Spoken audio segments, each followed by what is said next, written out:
দুশ্চিন্তা এবং ডিপ্রেশন আমাদের জীবনেরই অবিচ্ছেদ্য অঙ্গ। যত নবী রাসূল পৃথিবীতে এসেছেন এবং আল্লাহর যত প্রিয় বান্দাগত হয়েছেন, তাদের প্রত্যেকেরই জীবনে কম বেশি দুশ্চিন্তা এসেছে। তারা তাদের সেই কঠিন সময়গুলোতে আল্লাহ রাব্বুল আলামিনের কাছে সাহায্য প্রার্থনা এবং আশ্রয় প্রার্থনা করার মাধ্যমে নিজেদেরকে এতটাই নিরাপদে রেখেছেন, এতটাই ভালো রেখেছেন, এতটাই স্বাভাবিক রেখেছেন যে কোনো বিপদ, কোনো মুসিবত, কোনো পেরেশানি, কোনো ডিপ্রেশন তাদেরকে ভেঙে ফেলতে পারেনি। বরং বিপদেও তারা হেসেছেন এবং স্থির থেকেছেন মানসিকভাবে। আজ আমরা সেরকম কয়েকটি আমলের কথা বলবো, যে আমলগুলোর মাধ্যমে আমাদের বিপদ আপদ এবং মুসিবত আল্লাহ রাব্বুল আলামিন দূর করবেন, লাঘব করবেন এবং বিপদ আপদেও আমাদেরকে আল্লাহ রাব্বুল আলামিন মানসিকভাবে প্রশান্ত এবং স্থির রাখবেন। আর সেই আমলগুলোর মধ্যে থেকে সর্বপ্রথম এবং প্রধান যে আমলটির কথা বলবো তা হলো যিকরুল্লাহ বা আল্লাহর জিকির। আল্লাহর জিকির এর চাইতে কার্যকর কোনো ঔষধ আর নেই ডিপ্রেশন দূর করবার জন্য। কোরআনে কারীমে আল্লাহ তাআলা বলেছেন, আলা বিযিকরিল্লাহি তাতমাইন্নুল কুলুব। আল্লাহ তাআলার জিকির এর মাধ্যমে মানুষের অন্তরসমূহ প্রশান্ত হয়ে থাকে। অতএব আল্লাহ তাআলার স্মরণ অন্তরে রাখা, মুখে আল্লাহ তাআলার কথা বলা, আল্লাহর সঙ্গে একান্তে কথা বলা, এর মাধ্যমে ডিপ্রেশন দূর করা যায় সবচেয়ে সহজে। আল্লাহর জিকির বা যিকরুল্লাহর একটা বিশেষ পদ্ধতি হলো কোরআনে কারীমের তিলাওয়াত। কোরআনে কারীমের তিলাওয়াত যদি আপনি করেন অর্থ সহকারে বুঝে, দেখবেন মানসিকভাবে আল্লাহ রাব্বুল আলামিন অলৌকিকভাবে, বিস্ময়করভাবে আপনার মধ্যে প্রশান্তি সৃষ্টি করে দিবেন। যিকরুল্লাহ বা আল্লাহর জিকিরের আরেকটি বিশেষ পদ্ধতি হলো সকাল এবং সন্ধ্যায় প্রিয় নবী সাল্লাল্লাহু আলাইহি সাল্লাম অনেকগুলো জিকির এবং দোয়া আল্লাহর কাছে নিবেদন করতেন।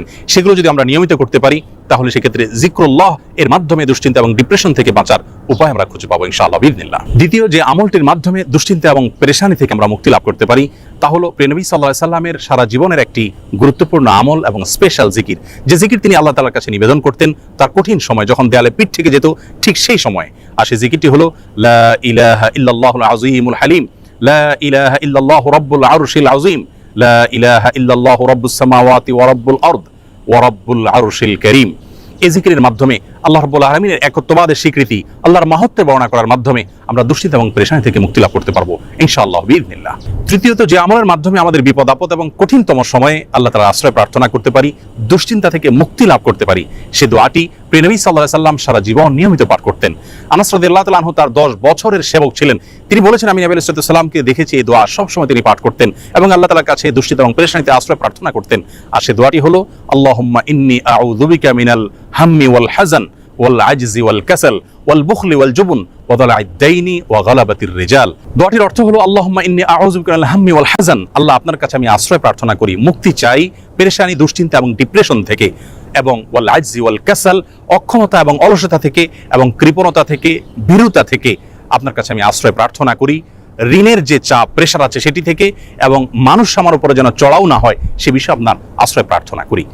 চতুর্থত যে আমলের মাধ্যমে আমরা দুশ্চিন্তা, পেরেশানি এবং জীবনের কঠিন সময় আল্লাহ রাব্বুল আলামিনের স্পেশাল সাহায্য পেতে পারি তা হলো সালাত।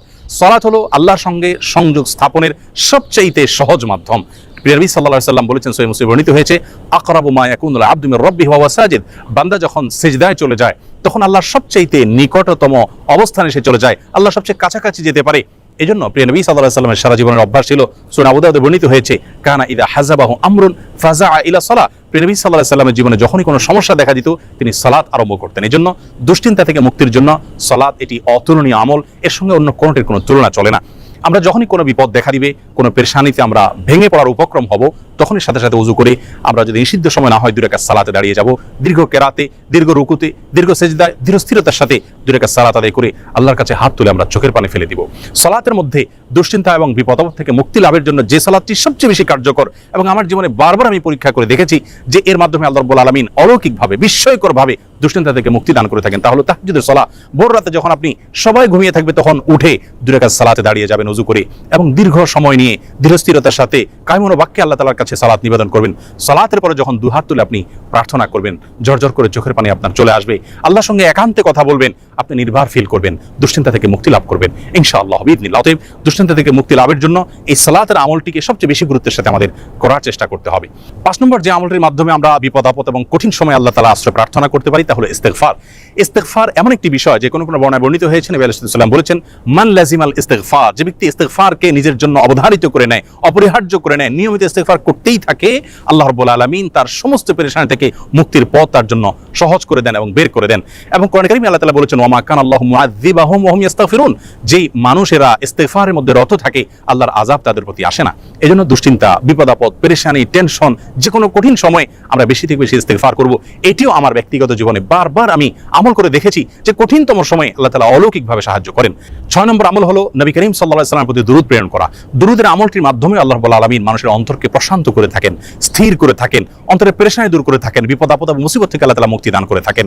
7 নম্বর এবং সর্বশেষ যে আমলটি কথা বলবো তা হলো সাদাকা, দান সাদকা। সাধ্য অনুযায়ী আমরা যতটুকু করব এর মাধ্যমে আল্লাহ তাআলা আমাদেরকে বিপদ-আপদ এবং কঠিন সময়ে সাহায্য করবেন, মুক্তি নসিব করবেন। সর্বশেষ যে কথাটি বলতে চাই প্রিয় দর্শক, বিপদ-আপদ এবং মুসিবত আল্লাহ তাআলা কখনো কখনো বান্দাকে দিয়ে থাকেন বান্দার কল্যাণে, যার বিনিময়ে আল্লাহ রাব্বুল আলামিন জান্নাত দিবেন। দুনিয়াতে যদি সারা জীবন আমরা কষ্ট করি, বিপদে থাকি, মুসিবতে থাকি, আর এর বিপরীতে যদি চিরকালের জন্য, অনন্ত অসীমকালের জন্য জান্নাত আমার হয়ে যায়, তাহলে এটা কিন্তু আমার লাভজনক বিনিয়োগ হলো। এটি আমার জন্য কোনো লস বা ক্ষতিকর কোনো কিছু নয়। এজন্য দুশ্চিন্তা বা পেরেশানি যদি কোনো কারণে দূর না হয়, নিশ্চিতভাবে একজন ঈমানদার মনে রাখবেন যে তার মাধ্যমে আল্লাহ রাব্বুল আলামিন তাকে মহা কল্যাণের পথে নিয়ে যাচ্ছেন। আল্লাহ রাব্বুল আলামিন কঠিন সময়গুলোতে আম্বিয়া আলাইহিস সালাতু ওয়াস সালামের মতো সবরে জামিল বা উত্তমভাবে সবর তথা ধৈর্য ধারণ করার তৌফিক নসিব করুন। সকল বিপদ-আপদ, সকল দুশ্চিন্তা এবং পেরেশানি থেকে আমাদের সকলকে মুক্তি নসিব করুন। আসসালামু আলাইকুম ওয়া রাহমাতুল্লাহি ওয়া বারাকাতুহু।